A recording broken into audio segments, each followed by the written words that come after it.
राधे राधे मेरे प्यारे भाइयों बहनों माताओं व बंधुओं। आज मार्गशीर्ष अर्थात अगहन मास के शुक्रवार के दिन मैं आपके लिए लाई हूँ अन्नपूर्णा व्रत कथा।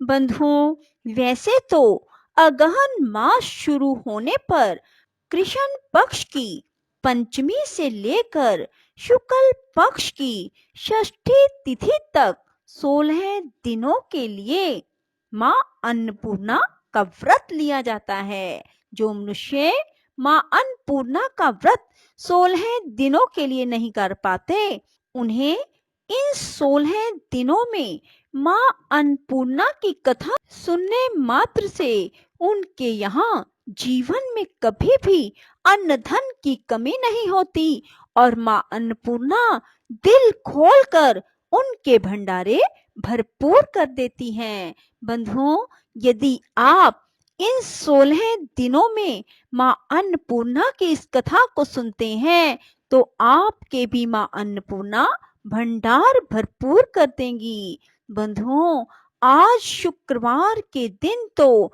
माँ अन्नपूर्णा की कथा को अवश्य सुने। बंधुओं, कथा को पूरी सुने ताकि आपको माँ अन्नपूर्णा का पूर्ण आशीर्वाद मिले। बंधुओं, यदि आपने हमारे चैनल को अब तक सब्सक्राइब नहीं किया तो जरूर करें और बेल आइकन दबाना ना भूलें ताकि आपको हमारी आने वाली सभी वीडियोस की जानकारी सबसे पहले हो सके। बंधुओं, वीडियो को पूरी सुनने के बाद कमेंट बॉक्स में जय माँ अन्नपूर्णा, जय माँ अन्नपूर्णा, जय माँ अन्नपूर्णा जरूर लिखें। बोलो अन्नपूर्णा माता की जय हो। एक समय की बात है, काशी निवासी धनंजय की पत्नी का नाम सुलक्षणा था। उसे अन्य सब सुख प्राप्त थे, केवल निर्धनता ही उसके दुख का कारण थी। यह दुख उसे हर समय सताता था। एक दिन सुलक्षणा अपने पति से बोली, स्वामी, आप कुछ उद्यम करो तो काम चले, इस प्रकार कब तक काम चलेगा। सुलक्षणा की बात धनंजय के मन में बैठ गई और वह उसी दिन विश्वनाथ शंकर जी को प्रसन्न करने के लिए बैठ गया और कहने लगा, हे देवादिदेव विश्वेश्वर, मुझे पूजा पाठ कुछ नहीं आता, केवल तुम्हारे भरोसे बैठा हूँ। इतनी विनती करके वह 2-3 दिन भूखा प्यासा बैठा रहा। यह देखकर भगवान शंकर ने उसके कान में अन्नपूर्णा, अन्नपूर्णा, अन्नपूर्णा इस प्रकार 3 बार कहा। यह कौन क्या कह गया, इसी सोच में धनंजय पड़ गया कि मंदिर से आते हुए ब्राह्मणों को देखकर पूछने लगा, पंडित जी, अन्नपूर्णा कौन है। ब्राह्मणों ने कहा, तू अन्न छोड़ बैठा है, सो तुझे अन्न की ही बात सूझती है। जा, घर जाकर अन्न ग्रहण कर। धनंजय घर गया, स्त्री से सारी बात कही। वह बोली, नाथ, चिंता मत करो, स्वयं शंकर जी ने यह मंत्र दिया है, वे स्वयं ही इसका खुलासा भी करेंगे। आप फिर जाकर उनकी आराधना करो। धनंजय फिर जैसे के तैसा पूजा में बैठ गया। रात्रि में शंकर जी ने आज्ञा दी, कहा, तू पूर्व दिशा में चला जा। वह अन्नपूर्णा का नाम जपता जाता, रास्ते में फल खाता जाता, झरनों का पानी पीता जाता। इस प्रकार कितने ही दिनों तक चलता गया। वहां उसे चांदी सी चमकती वन की शोभा देखने में आई, सुंदर सरोवर देखने में आया। उसके किनारे कितनी ही अप्सराएं झुंड बनाए बैठी थी। एक कथा कहती थी और सब माँ अन्नपूर्णा इस प्रकार बार बार कहती थी। यह अगहन मास की उजियारी रात्रि थी। आज से ही व्रत का आरंभ था। जिस शब्द की खोज करने वह निकला था उसे वहां सुनने को मिला।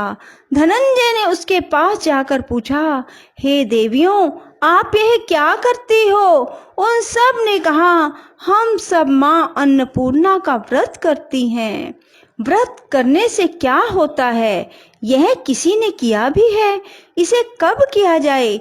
कैसा व्रत है और इसकी क्या विधि है? मुझसे भी कहो। वे कहने लगी, इस व्रत को सब कोई कर सकते हैं। 21 दिन तक के लिए 21 गांठ का सूत का धागा लें।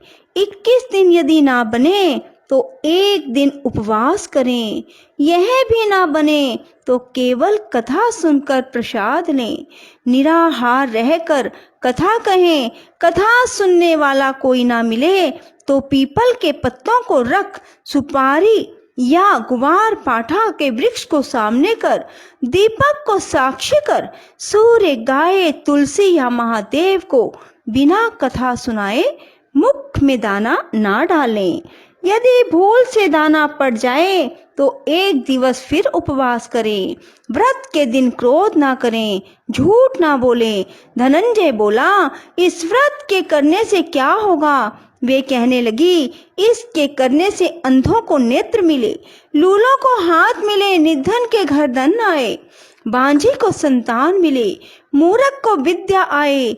जो जिस कामना से व्रत करे माँ उसकी इच्छा पूरी करती हैं। वह कहने लगा, बहनों, मेरे भी धन नहीं है, विद्या नहीं है, कुछ भी तो नहीं है। मैं तो दुखिया और दरिद्र ब्राह्मण हूँ। मुझे इस व्रत का सूत दोगी? हाँ भाई, तेरा कल्याण हो, तुझे देंगी। ले, इस व्रत का मंगल सूत्र ले।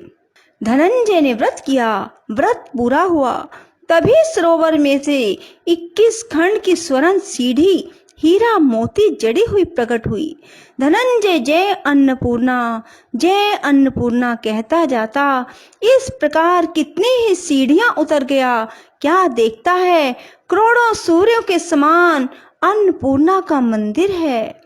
उसके सामने स्वर्ण सिंहासन पर माता अन्नपूर्णा विराजमान है।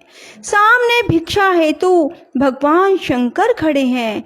देवंगनाएं चवर डुलाती हैं। कितने ही हथियार बांधे पहरा देती हैं। धनंजय दौड़कर जगदम्बा के चरणों में गिर गया। देवी उसके मन का क्लेश जान गई। धनंजय कहने लगा, माता, आप तो अंतर्यामिनी हो, आपको अपनी दशा क्या बताऊं? माता बोली, तूने मेरा व्रत किया है, जा, संसार तेरा सत्कार करेगा। माता ने धनंजय की जीवा पर बीज मंत्र लिख दिया। अब तो उसके रोम रोम में विद्या प्रकट हो गई। इतने में क्या देखता है, काशी विश्वनाथ के मंदिर में खड़ा है। माँ का वरदान ले धनंजय घर आया। सुलक्षणा से सब बात कही। माता जी की कृपा से उसके घर में संपत्ति उमड़ने लगी। छोटा सा घर बहुत बड़ा गिना जाने लगा। जैसे शहद के छत्ते में मक्खियां जमा होती हैं, उसी प्रकार अनेक सगे संबंधी आकर उसकी बड़ाई करने लगे।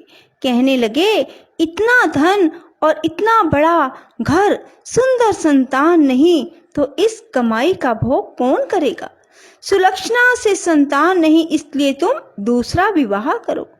अनिच्छा होते हुए भी धनंजय को दूसरा विवाह करना पड़ा और सती सुलक्षणा को शोध का दुख उठाना पड़ा। इस प्रकार दिन बीतते गए। फिर अगहन मास आया।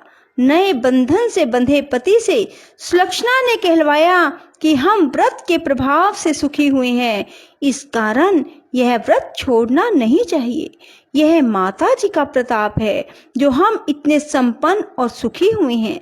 सुलक्षणा की बात सुन धनंजय उसके यहाँ आया और व्रत में बैठ गया। नई बहू को इस व्रत की खबर नहीं थी। वह धनंजय के आने की राह देख रही थी। दिन बीतते गए। व्रत पूरे होने में 3 दिवस बाकी थे कि नई बहू को खबर मिली। उसके मन में ईर्ष्या की ज्वाला दहक रही थी। सुलक्षणा के घर आ पहुंची और उसने वहां भगदड़ मचा दी। वह धनंजय को अपने साथ ले गई। नए घर में धनंजय को थोड़ी देर के लिए निद्रा ने आदवाया। इसी समय नई बहू ने उसके व्रत का सूत तोड़कर आग में फेंक दिया। अब तो माता जी का कोप जाग गया। घर में अकस्मात आग लग गई, सब कुछ जलकर राख हो गया। सुलक्षणा जान गई और पति को फिर अपने घर ले आई।